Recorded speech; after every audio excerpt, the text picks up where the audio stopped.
damos gracias por tu palabra, te damos gracias por tu Espíritu que nos guía, nos enseña. Pedimos, Señor, que nos esté enseñando en esta tarde, esta mañana, en el nombre de Cristo Jesús. Amén. Estuve comentando recién de otras interpretaciones de atar y desatar. Y cuando estamos leyendo la Biblia, hay dos reglas muy importantes para ayudarnos a interpretar correctamente. Primeramente, leer el texto en su contexto. Víctor estaba hablando de cómo usaba un salmo. Bueno, el salmo no es un libro de doctrina, contiene oraciones, contiene muchas cosas lógicamente valiosas, pero no es un libro donde podemos sacar una frase y formular una doctrina sobre una frase. La otra regla es comparar escritura con escritura y no empleamos el pasaje oscuro para interpretar un pasaje que es totalmente claro. Tenemos un pasaje oscuro de lo cual dudamos de lo que quiere decir. Usamos algún pasaje que habla con claridad sobre el tema para interpretar el pasaje difícil. Nunca tenemos que interpretar la Biblia de tal manera que un capítulo o un versículo contradice otro versículo. Y si hay contradicción, entonces vamos a ir al pasaje que habla más claridad, tratando de entender lo que para nosotros es un poquito más difícil. Entonces, estas son dos reglas. Primeramente, en contexto, cuando se presenta el testigo de Jehová, aquí dice tal cosa, aquí dice, no, espera un momento, yo siempre le digo, espera un momento, vamos a leer ese versículo en el contexto. ¿Cuál es el contexto? Y después, comparando escritura con escritura.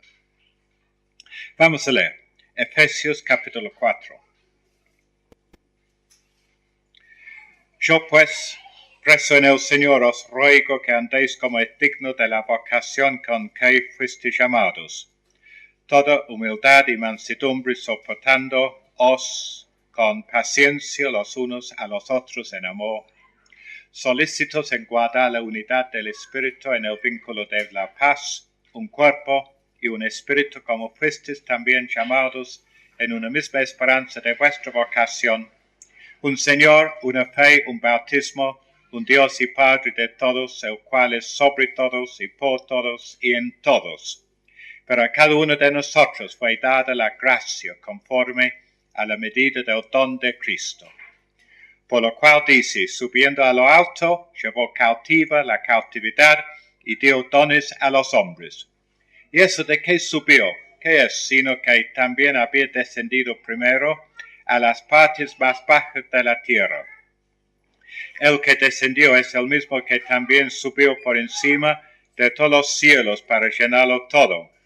Y él mismo constituyó a unos apóstoles, a otros profetas, a otros evangelistas, a otros pastores y maestros, a fin de perfeccionar a los santos para la obra del ministerio, para la edificación del cuerpo de Cristo, hasta que todos lleguemos a la unidad de la fe y del conocimiento del Hijo de Dios, a un varón perfecto, a la medida de la estatura de la plenitud de Cristo, para que ya no seamos niños fluctuantes llevados por doquiera de todo viento de doctrina, por estratagema de hombres que para engañar emplean con astucia las artimañas del error, sino que siguiendo la verdad en amor, crezcamos en todo en aquel que es la cabeza, esto es Cristo, de quien todo el cuerpo bien concertado y unido entre sí, por todas las coyunturas que se ayudan mutuamente, según la actividad propia de cada miembro, recibe su crecimiento para ir edificándose en amor. La iglesia, su propósito. ¿Qué es el propósito de la iglesia? Hay varias maneras de contestar esta pregunta. Hace tiempo atrás estuve hablando con un hombre que se había apartado de su iglesia y él me dice, está bien porque yo puedo mirar los programas de la televisión y escuchar a un predicador de la televisión. No necesito iglesia. Y también la misma actitud puede tomar hoy alguien por causa de el Internet. Nosotros bajamos sermones de mi propia iglesia en Inglaterra para escucharlos también en casa. Entonces uno podría vivir así, teóricamente. ¿Por qué la iglesia? Tendremos que ser miembros participantes de la iglesia. Hay un movimiento misionero que en inglés dice, le llama Insider Movement, el movimiento de adentro. Y esa gente propone que en países donde hay mucha persecución, no hay que formar iglesia. El creyente puede seguir con sus prácticas religiosas, sea un musulmán, un budista, un hindú, que puede seguir viviendo en su cultura, yendo a los templos de ellos. Y el Espíritu Santo va a ocupar de cuidarlo y guiarlo. ¿Es cierto esto? ¿Es necesario plantar iglesia? ¿Es necesario ser miembro de la iglesia? ¿Cuál es el propósito? ¿Por qué estamos reunidos aquí? Hay una iglesia local que tiene en su boletín esto. Propósitos bíblicos. Adoración, evangelismo, servicio, compañerismo, discipulado. No creo que es una definición adecuada de lo que tiene que ser la iglesia. Vamos a ver. Tenemos en Necochea un amigo nuestro, un creyente, que cuando era niño sufrió un polio y consecuentemente está muy lisiado, está muy limitado en su movimiento físico. Y él, para tomar mate, tiene que hacer esto.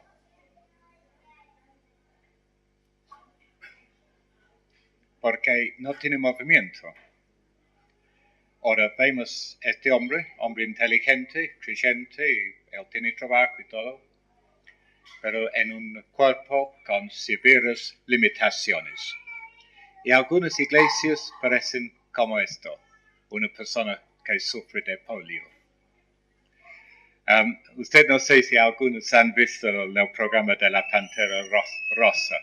En uno de las tiras cómicas de la Pantera Rosa, hay un hombre edificando una casa, tiene un plano escrito en azul y está haciendo toda una linda casa. Y viene la Pantera Rosa, le roba el plano y le reemplaza con un plano suyo que es todo color rosa. Y con todos los ángulos son curvos, no hay ningún ángulo recto. Entonces el hombre después empieza a mirar esto y lo saca, la pantera le pone de vuelta su propio plano y así, hasta que la pantera logra hacer su casa con todo curvas. Y da vuelta muy satisfecho y cuando empieza a alejarse se derrumbe la casa. Y algunas casas de Dios que están un poquito así han sido edificados con el plano equivocado y no van a durar, ¿cierto? El propósito de la iglesia. ¿Estamos edificando bien nuestra iglesia? Dos incidentes de mi pastorado pueden ilustrar esto.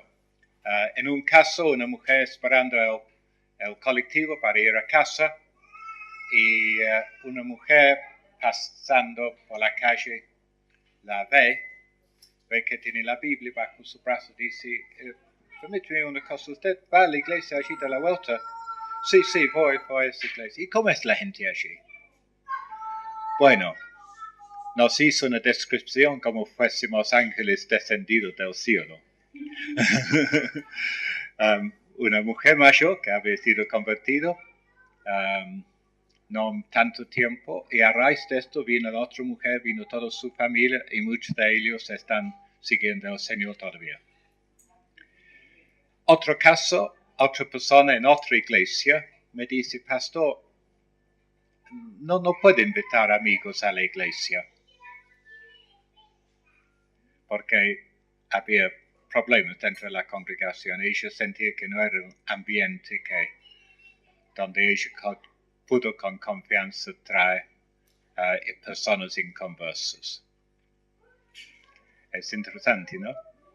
Cómo se edifica, que tenemos cuál es nuestro propósito. Uno puede decir, el propósito es glorificar a Dios. Fácil decir, pero creo que tenemos que definirlo un poquito más. Aquí tenemos en capítulo 4 la definición de Pablo. Primeramente, la meta es la unión. Hay una exhortación, ¿cierto? En los primeros 3 versículos. Quiero que ustedes me sigan en la Biblia, entonces capítulo 4 de Efesios. Yo pues, preso en el Señor, os ruego que andéis como es digno de la vocación con que fuiste llamados, con toda humildad, etc. La vocación es ser, ¿qué? Es ser santo. Pablo dice que la iglesia ha sido llamada para ser santos. Y tenemos que luchar para la santidad. Esa es nuestra vocación. Y tiene que ser digno de la vocación. Es una vocación espiritual, es una vocación celestial, es la vocación que viene de Dios. Con toda humildad, soportándoos, mansedumbre, soportándoos con paciencia, en amor, la importancia del amor. El mejor comentario de esta palabra amor en el contexto de la iglesia es Filipenses capítulo 2, versículo 1 a 5. Por tanto, si hay alguna consolación en Cristo, si hay algún consuelo de amor, si hay alguna comunión del Espíritu, si hay algún afecto entrenable, si hay alguna misericordia, completad mi gozo, sintiendo lo mismo, teniendo el mismo amor, unánimes, sintiendo una misma cosa, nada hagáis por contienda o por vanagloria, antes bien con humildad, estimando cada uno a los demás como superiores a él mismo, no mirando cada uno por lo suyo propio, sino cada cual también por lo de los otros. Haya pues en vosotros este sentir o este mente que hubo también en Cristo Jesús. Y esta es nuestra meta, de lo que quiere decir Pablo también en Efesios capítulo 4. Sintiendo lo mismo, con amor, no haciendo ninguna cosa para edificar nuestro propio reino, nada por vanagloria, todo por el beneficio de los demás. El mismo sentir que está en Cristo, que dio su vida, que se humilló. Y allí en próximos versículos nos explica qué es que el sentir, la mente de Cristo le llevó a hacer. Dar su vida para nosotros. Y parte de esto es tremendo. Uno piensa, nada hagáis por contienda, estimando cada uno a los demás como superiores a él mismo. Y Cristo actuó así. Pensó que valía la pena salvar miserables, rebeldes, pecadores como nosotros. Y entonces cuando uno lo piensa, entonces a veces soy muy crítico del otro creyente, ¿no? Y siento superior a otros creyentes. Peligro quizás cuando hablamos de la doctrina reformada. Somos una iglesia edificada sobre la doctrina de los reformadores, etc. Y podríamos empezar a sentir superiores a otros creyentes que no comparten la misma visión. Pero tenemos que siempre considerar los a ellos. Y yo digo, bueno, a veces miro a otra persona, bueno, no me gusta, no me gusta. Pero la verdad es que me muestra cómo vivir la vida cristiana en esta área, ¿cierto? Y entonces tenemos que tener esta actitud de mansedumbre, de humildad.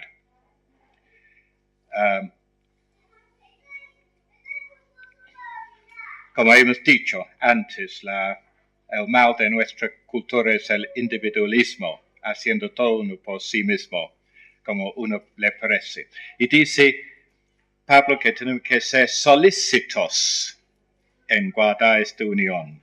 En versículo 3, y esta palabra solícito quiere decir ser diligente, emplear esfuerzo. Entonces, esto tiene que ser nuestra meta. Cuesta, nos cuesta mantenernos en unión. Es muy fácil criticar. Cuando yo ingresé al Instituto Bíblico, el primer día, estamos tiempo de presentación y conocer una al otra, había un tipo allí que parecía saco de otro pozo, como dice en el criollo, ¿cierto? Y todos los estudiantes estaban mirándole un poquito a reojo y ese tipo medio... Bueno, tuve que trabajar con él en evangelismo en mi primer semestre. Y yo aprendí a amarle en el Señor y no criticarle. Era diferente, era tipo excéntrico, siempre ha sido, siempre así, siempre será. Pero nos mantenemos en contacto, es uno de los compañeros con quien más carteo de esos días hace 40, 50 años atrás. Entonces, pero cuesta, hay que trabajar. En otro muchacho que también somos muy amigos con él y su familia y reconocimos en el otro que no nos congeniamos, ¿no? Y no tuvimos buen trato o amistad. Y compartimos una carpa un fin de semana en un campamento que organizó el instituto y nos amamos en Cristo y somos amigos y he trabajado junto con él pero hay que hacer el esfuerzo. Hicimos el esfuerzo en este caso de compartir más para poder conocernos más y apreciarnos uno al otro más y amarnos de veras en el Señor. Y ha sido una linda experiencia la amistad con su familia. Entonces, ¿cómo funciona? Y esta unión es muy importante en la iglesia, ¿cierto? Es fundamental en la iglesia. ¿Qué dice el Salmo 133? Mira cuán bueno y cuán delicioso es habitar los hermanos juntos en armonía. ¿Y qué dice en Juan 17, versículos 22 y 23?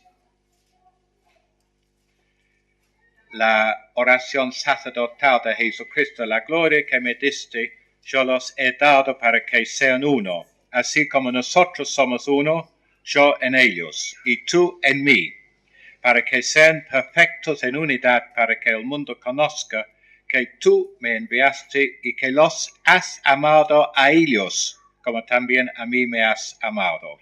O sea que nuestra unión tiene que reflejar esta unión de amor entre Dios Padre, Dios Hijo y Dios Espíritu Santo. Y esta unión es una unión eterna. Siempre ha existido el amor en nuestro Dios Trino, ¿cierto? Pero Él quiere que nuestro amor refleja este amor celestial, eterno, perfecto. Nuestra unión.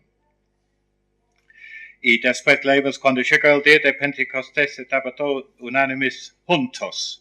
Después de la persecución en Hechos 4 también algo sucedió y Dios bendijo donde había esta unión. Y como ya he indicado por los ejemplos de dos iglesias distintas, Dios obra donde hay unión, en amor y propósito. Y Dios no pudo bendecir la otra iglesia por esos problemas internos que tenía. Nuestra unión expresa la relación entre Dios Padre, Hijo y Espíritu. Es la gloria de Dios en nosotros. Dios se manifiesta su gloria en esta manera. Es la meta que supera nuestros propios intereses. Otro caso, una mujer asistiendo a unos estudios bíblicos que tenemos y ella era católica, ferviente y practicante. Y un día el dueño de casa dice, bueno, vamos a invitarles a cenar con nosotros porque también voy a invitar a esa mujer que estaba arrimándose al reino, ya es convertida y sigue fiel al Señor. Y estaba charlando durante la cena y ella dice, hay una cosa que no entiendo. Dice, ¿cómo es que ustedes tienen tanta confianza entre sí? Y bueno, la respuesta básicamente es la unión que da el Espíritu Santo. ¿Cierto? Ella veía algo de la confianza entre yo y este hombre que era anciano en la iglesia, algo nada de celos, nada de envidia. No era como la iglesia que ella iba y todo el mundo mira uno a otro para criticar, ¿cierto? Cuando van a misa y todas las mujeres se están mirando uno al otro para ver quién se viste bien, quién se viste mal, con quién va, con quién viene, etcétera, etcétera, ¿cierto? Y ella no lo notaba diferente. Entonces yo dije, bueno, esta es la comunión en Cristo. Esta es la comunión en Cristo. La comunión no es tomar la misa. La comunión es eso. La realidad de la comunión cristiana es otra. No depende de exteriores. Otra vez, Filipenses 5, el ejemplo de Cristo. Que Cristo se hizo siervo o esclavo, se hizo hombre, se hizo siervo, y se fue a la muerte para una muerte atroz, maldita por Dios, la cruz, ¿cierto? No solamente murió, sino murió en la cruz, porque nos ama. Y aquí Pablo siguiente da 7 elementos que nos unen, versículo 4 a 6. Vamos a rapidito mirar esto. Un cuerpo, un grupo de personas que deben funcionar como un cuerpo saludable, en armonía. El ojo se ocupa de ser ojo, el pie de ser pie, para el bien de todo el cuerpo. Un espíritu. La iglesia es la morada del Espíritu Santo y el Espíritu nos une. Una vocación, que es glorificar a Dios. Un Señor, que es Jesucristo. Él es la cabeza de la iglesia. Él es quien gobierna en la iglesia por medio de sus autoridades. Una fe. Ahora, los comentaristas, cuando hablan de una fe, hay división de opinión. Algunos dicen que es el cuerpo de doctrina, como la fe evangélica que usamos a veces. Otros dicen que es la fe que Dios nos da, o sea, subjetivo nuestra experiencia de recibir a Cristo. Quizás el término aquí abarca 2 posibilidades, porque la iglesia tiene que ser unida de doctrina y también unida por su experiencia de Cristo. No que cada uno tiene que tener la misma historia de conversión, pero reconocemos que por fe, dado por el Espíritu, hemos conocido a Cristo como nuestro Salvador. Un bautismo, y no necesariamente refiere al bautismo de agua, pero este bautismo de agua es solamente símbolo de un bautismo espiritual. Y a varias veces se usa la palabra bautismo en este sentido en el Nuevo Testamento. Ser unido e identificado con Dios. Estamos en Cristo, bautizados en Cristo, unidos a Cristo. Y este es el énfasis aquí. Un Dios y Padre, un solo Dios. Porque dice Pablo de Él, en Romanos, de Él y por Él y para Él son todas las cosas. A Él sea la gloria por los siglos. Amén. Es interesante que este es la obra de quién, esta unidad, esas 7 cosas. La obra de Dios Trino. Fíjense cómo va Pablo. Versículo 4, el Espíritu Santo. Versículo 5, la obra de Cristo Jesús. Versículo 7, 6, perdón, un Dios y Padre. Están las 3 personas de la Trinidad aquí. Y el número 7 creo que también tiene significado, porque número 3 representa Dios y número 4 siempre representa la tierra, los 4 rincones de la tierra.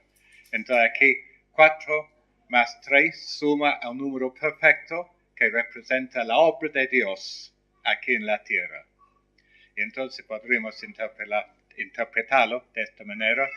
y ver aquí que un reflejo de la obra de Dios en la iglesia. Es su obra. Es Dios quien escogió, quien decretó la formación de la iglesia, es el Hijo quien ganó la iglesia por su sangre, es el Espíritu quien aplica la obra de redención a nuestras vidas. ¿Cómo se logra esta unión? Entonces, ¿cuál es tiene que predicar todos los domingos al pastor sobre la unión, sobre el amor? ¿Cómo se logra? Bueno, aquí Pablo sigue dándonos la receta bíblica, ¿no? Versículo 7. Pero a cada uno de nosotros fue dada la gracia conforme a la medida del don de Cristo. Cristo nos da la gracia. Esta palabra gracia es charis, de donde sacamos carismático. Pero no solamente los carismáticos son los que conocen algo de la gracia de Dios, ¿cierto? Es lo que es la influencia divina sobre cada creyente, dándole un don o habilidad para utilizar en el servicio de Cristo y a la medida del don de Cristo, según nuestras necesidades. Es una porción de su gracia, suficiente para cada persona según sus necesidades. Lógicamente, el predicador necesita quizás más de esto que una persona que está haciendo evangelismo casa por casa. ¿Cierto? Cada uno tiene sus distintas necesidades para operar, funcionar en el cuerpo. En la unión no implica ser un grupo de clones con la misma postura, mismo vestimento, misma práctica. Cada uno es diferente. Cada persona tiene diferentes cosas y habilidades para contribuir. No todos son pies, como dice Pablo, ¿cierto? No todos son ojos. Cada uno tiene algo para contribuir para el bienestar del cuerpo, pero funcionan como un cuerpo. Funcionan como un entero. La unión no es corporal con diferentes miembros que produce un entero armónico y bello. ¿Y cómo se logra esto? Por medio de la cruz, versículo 8 a 10. Fíjense cómo el trasfondo de esto es la obra de Cristo.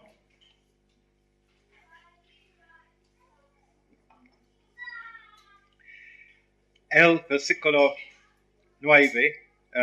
8, por lo cual dice, subiendo a lo alto, llevó cautiva la cautividad y dio dones a los hombres, y eso de que subió, que es sino que también había descendido primero a las partes más bajas de la tierra.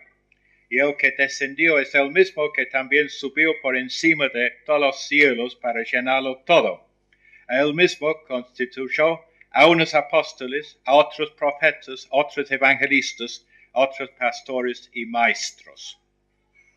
Está haciendo una referencia al hecho que Cristo vino de la gloria, dejó su gloria, dejó todos los privilegios y ventajas de la gloria, descendió hasta la tierra y en su muerte descendió a las partes más bajas de la tierra, el infierno mismo, en su muerte, porque fue sacrificado, digamos, como llevando nuestros pecados, nuestra culpa.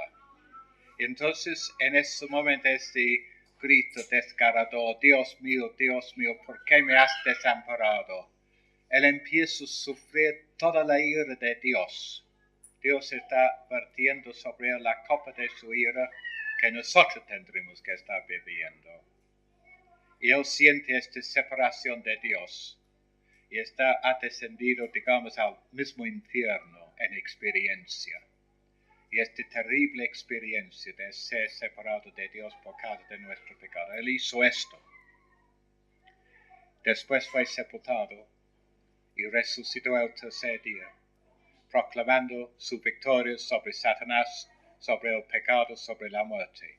Y con esa victoria, como los romanos en el mundo antiguo llevaban sus esclavos y sus botín en procesión triunfal, entrando las puerta de la ciudad de Roma, él entra al cielo trayendo tras él el botín. Ha ido a la casa del hombre fuerte, ha atado al hombre fuerte y ha sacado a los que eran sus esclavos para hacerlos siervos suyos. Esta es la imagen aquí. Ok, Cristo, antes de poder dar los ministerios a la iglesia y los ministros a la iglesia, tenía que pasar todo esto. Entonces la salvación, la cruz no solamente es salvación, sino para formación de la iglesia y para proveer para la iglesia los dones necesarios para su bienestar. Cristo habla de dar la promesa del Padre a su iglesia.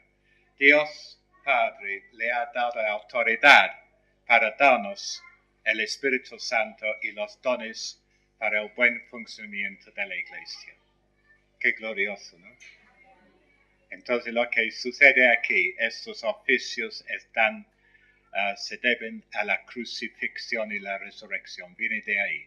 Cristo ganó, digamos, la autoridad para poder proveer para su iglesia todo lo que hace falta para su bienestar. Y aquí tenemos una lista de los ministerios que él constituye. Ahora estuve hablando en casa hoy también acerca de algo de esto. ¿Qué dice? Hay 4 oficios. 5. Apóstoles, profetas, evangelistas, quizás 5, pastores, maestros. Entonces él mismo constituyó a unos apóstoles. Ahora, ¿qué es un apóstol? Hay varios indicios. Una persona que es testigo de la resurrección. Una persona que ha sido elegido por Dios, por Cristo. Y lo que dice Pablo en Efesios capítulo 2, versículo 20. Los santos y miembros de la familia de Dios, edificados sobre el fundamento de ¿qué? De los apóstoles. Ahora, ustedes quizás saben algo de la construcción. Y si yo empiezo a construir un edificio y en el piso 8 empiezo a echar cimiento, ustedes van a decir, está loco. Tendré que hacer el cimiento a base, cavar, hacer las zanjas, ¿cierto? Y después rellenarlo con el cemento y con el hierro que corresponde. Y en el sur, para antisísmico, creo que le ponen una plataforma de cemento, ¿cierto? Hormigón armado para hacer un buen cimiento. O sea que lo que estoy diciendo, que el uso de usar la palabra apóstol, los apóstoles no existen hoy en día, porque los apóstoles eran fundamental, eran de parte del cimiento de la iglesia. Están allí, sepultados hace 2000 años atrás. La enseñanza, edificamos sobre su enseñanza, sobre el hecho que existía, dieron buena enseñanza en la iglesia. Pero hoy en día no existe el ministerio de apóstol, aunque podríamos usarlo en un término general. Por ejemplo, el misionero William Carey, o Guillermo Carey, o William Carey, como se dice, quiere decirlo, él fue apóstol a la India, porque fue para evangelizar a la India, pero en el sentido bíblico de ser fundamental a la vida de la iglesia, autoridad para la vida de la iglesia, solamente son los apóstoles nombrados en la Biblia. No hay más apóstoles hoy. Y después Pablo sigue diciendo que dio a unos apóstoles, a otros profetas, y volviendo a Efesios capítulo 2, edificados sobre el fundamento de los apóstoles y profetas. Los profetas también son parte del cimiento de la iglesia, porque después dice que la principal piedra del ángulo, Jesucristo mismo. ¿Y qué fue el ministerio de los profetas en el Nuevo Testamento? Primeramente, la palabra profeta quiere decir básicamente portavoz de Dios, el que trae el mensaje de Dios. En algunos casos en el Nuevo Testamento hay casos de profecías de hablar de incidentes futuros. ¿Cierto? Agabo, quien profetizó el gran hambre en Jerusalén, y la iglesia en Antioquía mandó socorro a la iglesia en Jerusalén, etc. Pero también hay los profetas en capítulo 15 de Hechos, Silas y no me acuerdo ahora el otro. Bueno, esos dos hombres que eran profetas y consolaron y confirmaron la fe de los creyentes con abundancia de la palabra. Y entonces eso era un puesto de personas que enseñaron la iglesia. Imagínese la situación allí en el Nuevo Testamento. Pablo va a un pueblo, predica el Evangelio, se forma en una iglesia, él vuelve dentro de algún tiempo y nombra a algunas personas ancianos. Y esa gente está siendo convertida de un trasfondo, algunos son judíos y otros de un trasfondo totalmente pagano. Y no tienen nada, no tienen ni siquiera los evangelios, no tienen las cartas de Pablo, no tienen las cartas de Pedro ni de Juan. ¿Cómo puede sostener su fe en esas circunstancias? La iglesia está edificada sobre el cimiento de Jesucristo, entonces necesita a alguien que habla de Cristo, que explica Cristo. Y ellos tienen quizás acceso al Septuaginta, la traducción del Antiguo Testamento al griego. Y después de su resurrección, Jesucristo abrió la mente de los apóstoles para mostrar la ley y los profetas que él tenía que morir en la cruz. Y Dios inspiró ciertos hombres como profetas para hablar del misterio de Cristo Jesús a esta iglesia naciente, para explicar lo que nosotros entendemos porque tenemos el Nuevo Testamento, pero ellos no lo tenían. Y eran muy dependientes sobre la palabra hablada en esas circunstancias. Dios dio sabiduría especial a esos hombres para ser portavoces de Dios y explicar. Y lo dice, si ustedes siguen leyendo, no hagan caso a las divisiones entre Efesios 2 y 3. Siguen leyendo y capítulo 3, Pablo dice, versículo 3, que por revelación me fue declarado el misterio, como antes lo he escrito brevemente, leyendo lo cual podéis entender cuál sea mi conocimiento en el misterio de Cristo. ¿Y qué es el misterio de Cristo? Es un secreto, digamos, algo que estaba escondido, no estaba muy claramente entendido, pero ahora en la persona y obra de Cristo está claramente revelado. ¿Y qué fue? Algo que le costó a Pedro entender. Misterio que en otras generaciones no se dio a conocer a los hijos de los hombres, como ahora es revelado a sus santos apóstoles y profetas por el Espíritu. El misterio de Cristo revelado a ellos, para que ellos pudieran enseñar a toda la iglesia. Que los gentiles son coherederos y miembros del mismo cuerpo y copartícipes de la promesa en Cristo Jesús por medio del Evangelio. Básicamente es esto.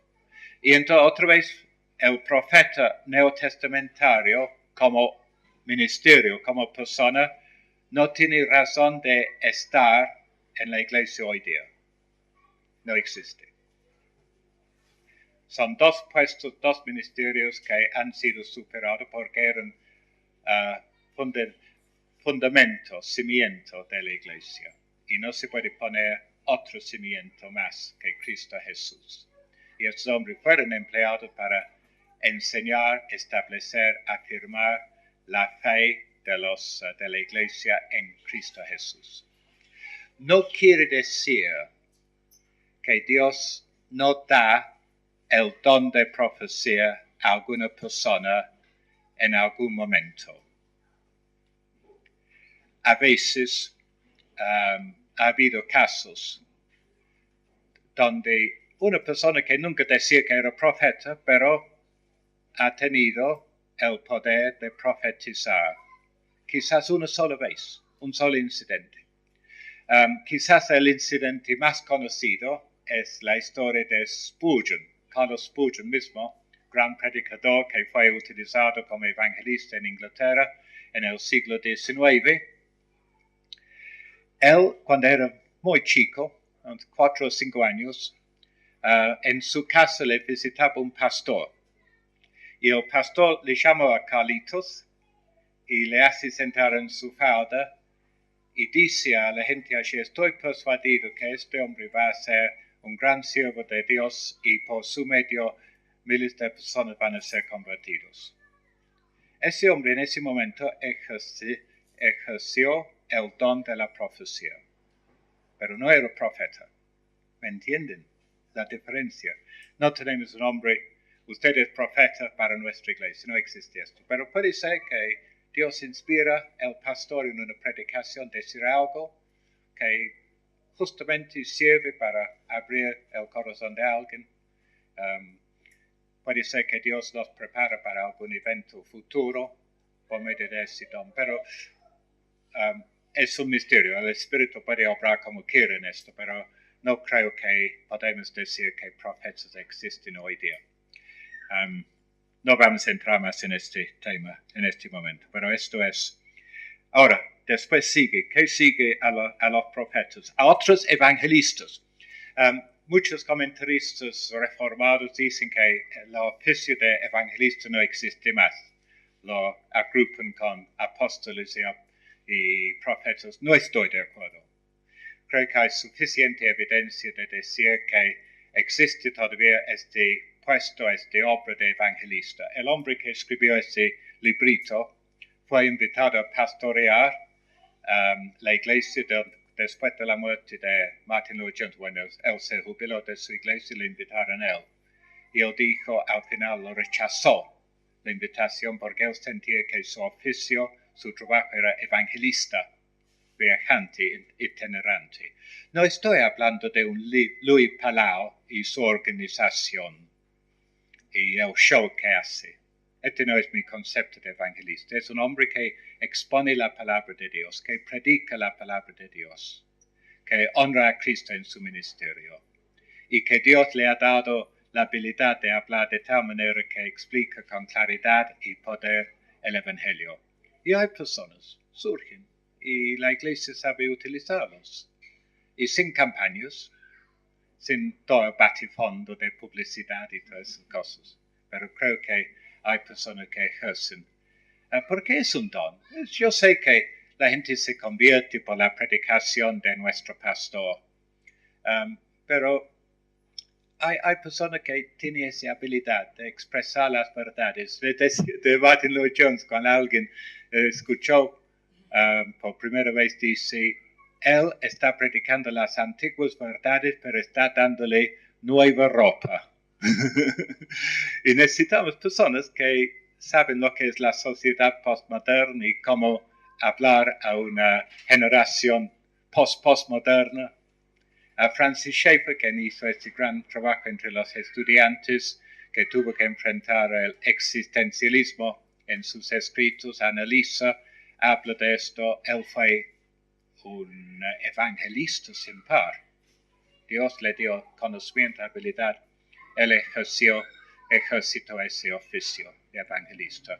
Y quizás nadie le piensa de llamarlos evangelistas oficiales hoy en día, pero lo son.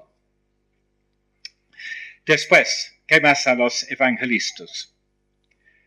Otros pastores y maestros. Muchos comentaristas juntos dicen pastor maestro.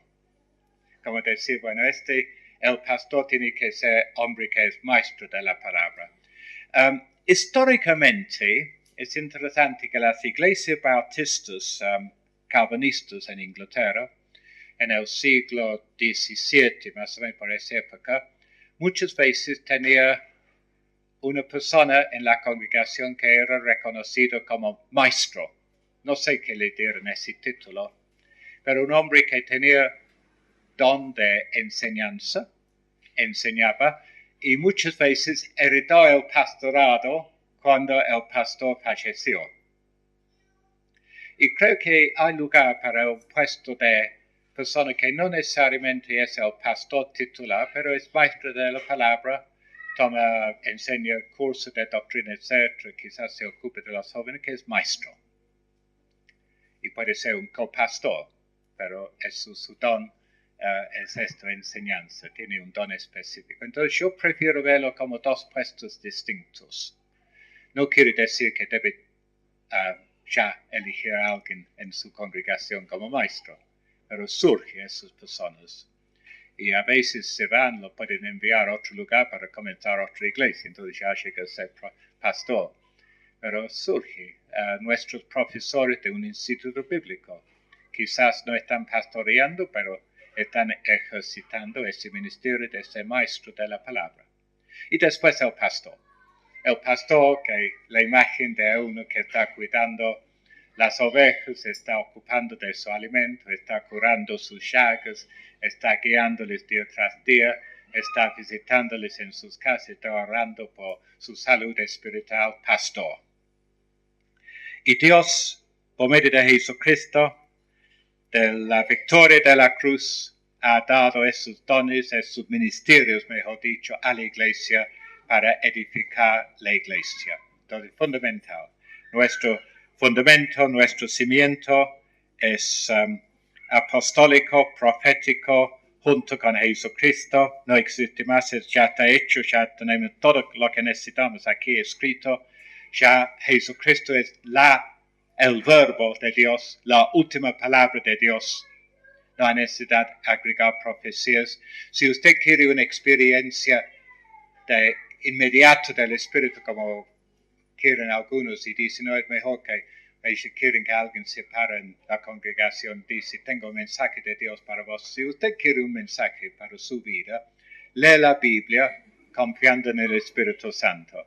Escucha la predicación domingo tras domingo, confiando en el Espíritu Santo. Ahí Dios utiliza el Espíritu junto con su palabra para hablarle, para hacer viva su palabra, para darle, y tiene que anhelar, experimentar la realidad de nuestra fe. No está conforme con solamente asistir a la iglesia, es un organismo viviente, vivo.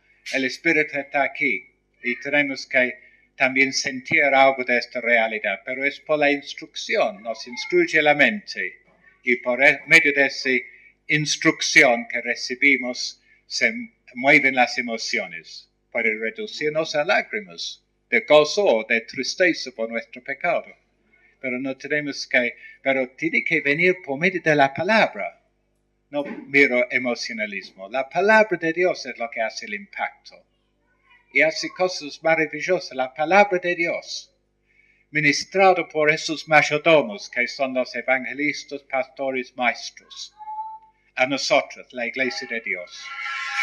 Y se predica sobre esta experiencia nuestra también un momento, predicando sobre el arca de Dios en el templo de Dagón. Yo estuve exponiendo 1 Samuel en la iglesia. Y cómo es que los ídolos son nada, ¿cierto? Y aquí está Dagón, que se cae delante de la presencia de Dios en el arca, allí del testimonio que habían robado los filisteos. Una mujer en la congregación recién empezó a venir a la iglesia, va a casa y inmediatamente saca todos sus vírgenes e imágenes santas, los lleva al patio y los prende fuego. Y después se bautiza. Y yo la puedo llevar a conocerlo hoy día. Este es la realidad, es de Dios hablando por medio de su palabra. Y podemos creer que esto sucede. Y nos va a suceder si tenemos la confianza en la palabra de Dios predicada, en la realidad que el pastor ha sido dado por Dios, por Cristo, a nuestra iglesia, para nuestro crecimiento, para que seamos maduros en la fe. Seguimos. Y este fin del ministerio, versículo 12, a fin de perfeccionar a los santos para la obra del ministerio, para la edificación del cuerpo de Cristo. Perfeccionar no quiere decir que por medio de la predicación del pastor vamos a llegar a ser sin pecado. Quizás en el velorio podríamos decir esto, ¿no?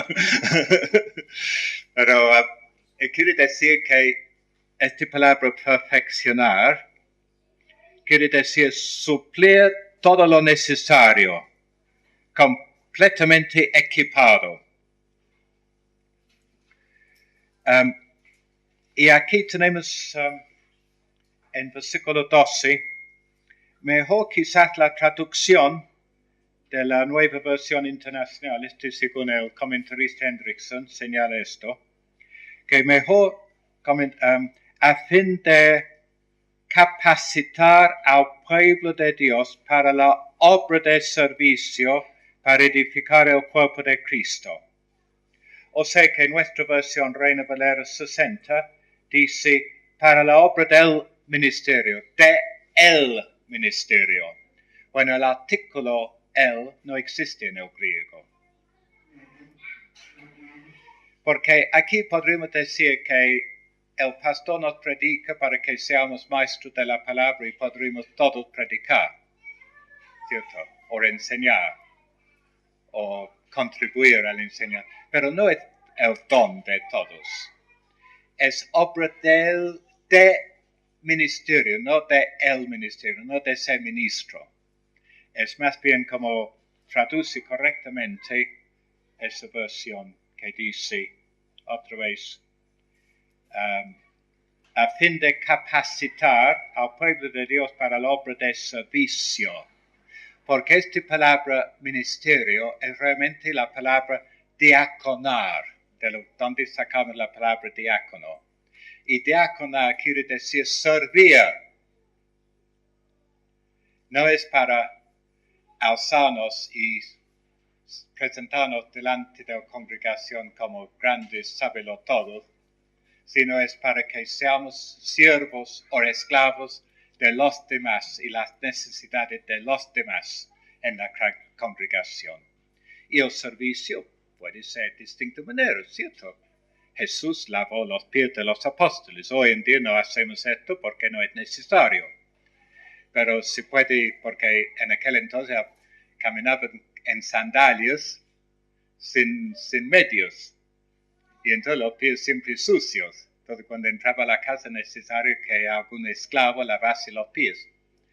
Pero lavar los pies de tu prójimo en la fe, de otro creyente, puede ser visitarle en el hospital, orar con él o ella, ayudarle en tiempo pierde su empleo, mandarle una comida completa, darle algunos víveres, animarle, ayudarle a cuidar a los hijos cuando está enfermo, etcétera, etcétera, etcétera. Puede ser servir en el ambiente de la iglesia. Quien repartir folletos, limpiar el salón, porque el pastor no tiene que ser la persona que está moviendo las sillas y poniendo el equipo de sonido ni nada. Hay otras personas que tienen que estar haciendo esas cosas. Libre el pastor para pastorear, para predicar, para orar. Y que él puede confiar en otros, porque está sirviendo al cuerpo. Está haciendo bien al cuerpo, está haciendo algo para los demás. Este es el propósito de la iglesia, ¿cierto? Que seamos siervos un alma. Someteos los unos a los otros, dice Efesios también. Y tenemos que someternos el uno al otro. Yo estoy sometiéndome a fulano y el día de mañana fulano me está ayudando a mí. Sometiéndose a sus necesidades, gastando tiempo para servirme a mí, ¿cierto? Entonces, esta es la idea aquí de este pasaje. Okay. Hasta que llegamos a la unidad de la fe y del conocimiento, la idea es que seamos como Cristo. Llegamos hasta la madurez y que seamos como Cristo. Del conocimiento del Hijo de Dios, un varón perfecto, la medida de la estructura de la plenitud de Cristo. Efesios, Pablo llega a la alturas, al pináculo de su expresión. La idea sobre idea nos eleva a tener un concepto tan casi digamos celestial de la realidad. Casi es difícil de ponerlo en palabras y desmenuzar lo que está diciendo, pero él está básicamente diciendo que nuestra meta es ser como Cristo Jesús. Y se logra, como hemos dicho, de la predicación de la palabra de Dios. Y no quiere decir que el pastor todos los domingos predica sobre la unidad, o todos los domingos predica sobre los dones, o todos los domingos está exhortándoles a amar o a servir o lo que fuera. No, mejor que no. Porque toda escritura es inspirada por Dios y útil para enseñar, para reprender, para corregir, para instruir en la justicia, a fin de que el siervo de Dios esté enteramente capacitado para toda buena obra. Entonces la palabra de Dios, cualquier pasaje de la Biblia expuesto con regularidad, es instrumento del Espíritu para ayudarnos a nosotros a crecer en conocimiento de Cristo. John Piper, en un pequeño libro sobre la predicación, habla de la importancia de esto. Y él cuenta lo que pasó en su experiencia pastoral, que empezó una serie de prédicas sobre la santidad de Dios. Y cuando terminó, uno piensa santidad de Dios. Para teólogos no es muy práctico. ¿Cómo puede ayudar a edificar la iglesia? Después una mujer que vino le dice, pastor, usted no sabe lo que nos pasó. Y nuestra hija fue violada por un pariente. Y durante esas semanas, esos meses que usted ha estado predicando sobre la santidad de Dios, sin esta enseñanza, no sé qué habría hecho. Y uno piensa, bueno, una serie de predicaciones sobre la santidad de Dios, pero Dios lo utilizó para sostener a esa mujer en una tremenda, terrible prueba que estaba pasando. Confiemos en la palabra de Dios, toda la Escritura, todo el Antiguo Testamento, todo el Nuevo Testamento. No tenemos que ser guitarristas con una sola cuerda en la guitarra, ¿cierto? El pastor tampoco. Entonces, exponiendo la palabra de Dios, línea por línea, palabra por palabra, capítulo por capítulo, confiando en el Espíritu Santo, y logra este propósito que Dios ha puesto. Está puesto el pastor para eso. No tiene que llenar la predicación con incidentes personales, con chistes, ni nada por el estilo. Algunos quizás han leído este blog mío sobre la Biblia del líder juventud.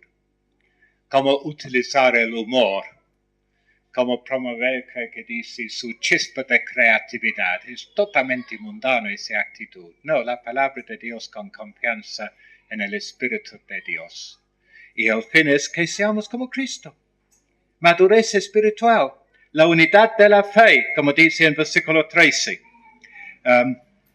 Para que ya no seamos niños fluctuantes llevados por doquier de todo viento de doctrina, por estratagema de hombres que para engañar emplean con astucia las artimañas de Dios. Hasta que todos, versículo 13, lleguemos a la unidad de la fe, del conocimiento del Hijo, para que no seamos llevados por doquier.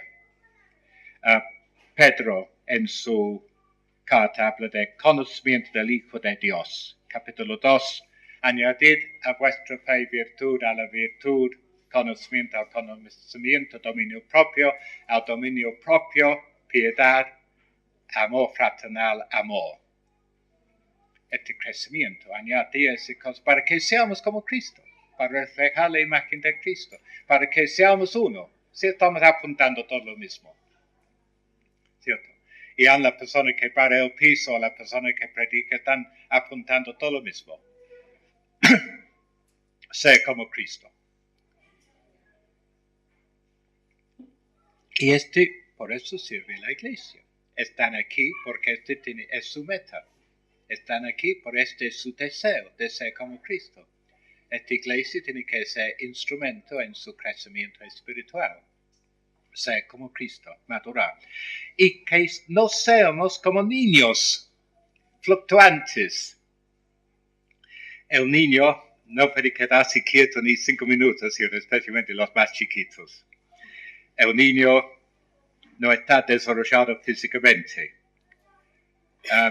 Nosotros tuvimos un chico en guardia por muchos años, tenía 7 años, llegó a casa y nunca la habían llevado al dentista y teníamos muchos problemas dentales con él.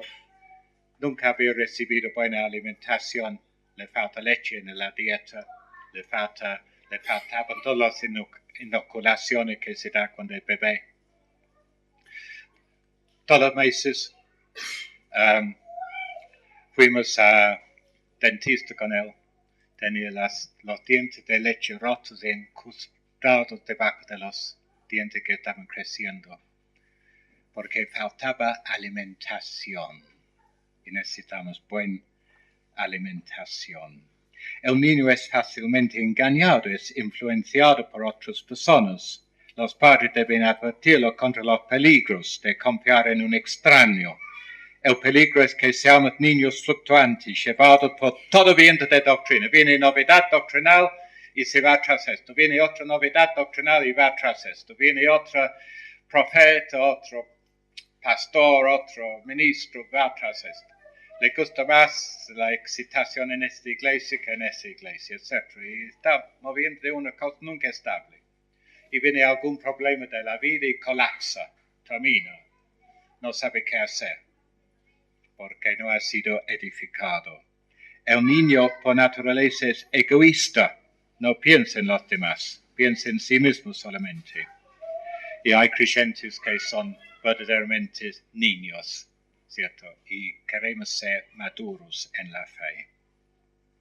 Y además, este es progresivo, versículo 15, sino que siguiendo la verdad en amor, dice siguiendo, no quedemos estancados.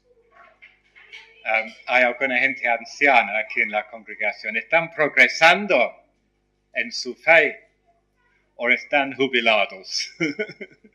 Nunca nos jubilamos, tenemos que progresar, buscar ser más como Cristo.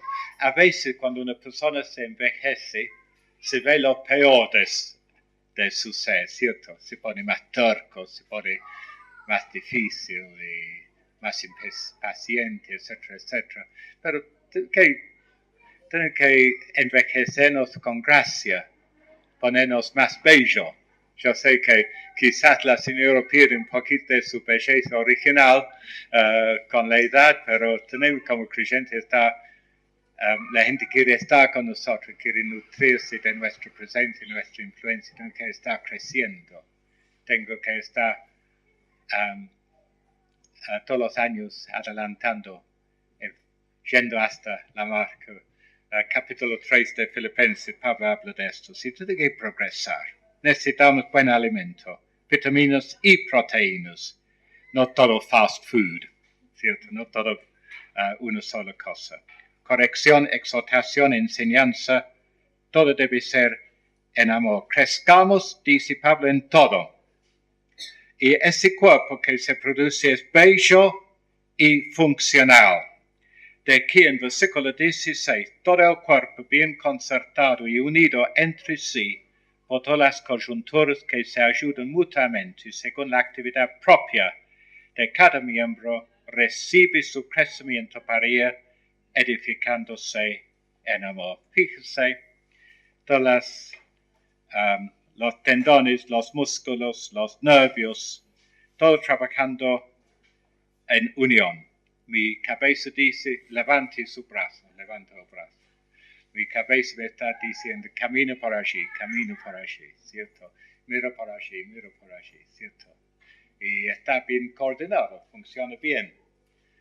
Apreciamos la belleza del cuerpo humano, quizás en un jugador de fútbol que hace un caño, recoge la pelota, le da una finca por aquí, por allá, mete gol, o quizás un bailarina en el hilo, patinadora de hilo que danza con tanta belleza, o otra persona que hace tantas cosas, el cuerpo maravilloso, con toda su flexibilidad, su músculo, su habilidad física, todo lo que puede hacer.